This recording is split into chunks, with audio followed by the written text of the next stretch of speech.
রাশিয়ার বন্দিশালা থেকে মুক্ত হয়ে অবশেষে নিজ দেশের মাটিতে পা রাখলেন ইউক্রেনের ১৮৫ জন সেনা সদস্য। তাদের সাথে ফিরেছেন একজন বেসামরিক নাগরিকও।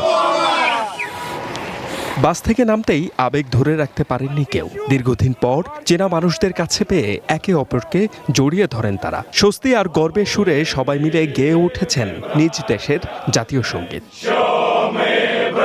শুক্রবার টেলিগ্রামের এক বার্তায় এই তথ্য নিশ্চিত করেছেন ইউক্রেনের প্রেসিডেন্ট ভলোদিমির জেলেনস্কি। তিনি জানান, একইভাবে এই বন্দি বিনিময়ে ১৮৫ জন রুশ বন্দীকে রাশিয়ার কাছে হস্তান্তর করেছে Ukraine.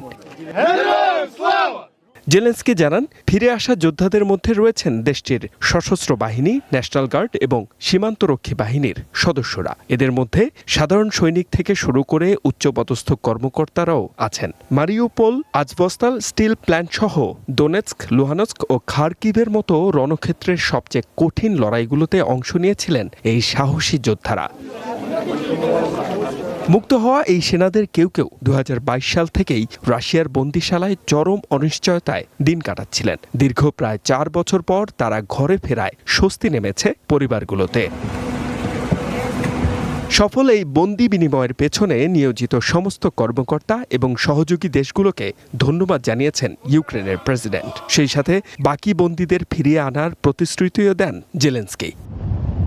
H M Ataullah, one international desk.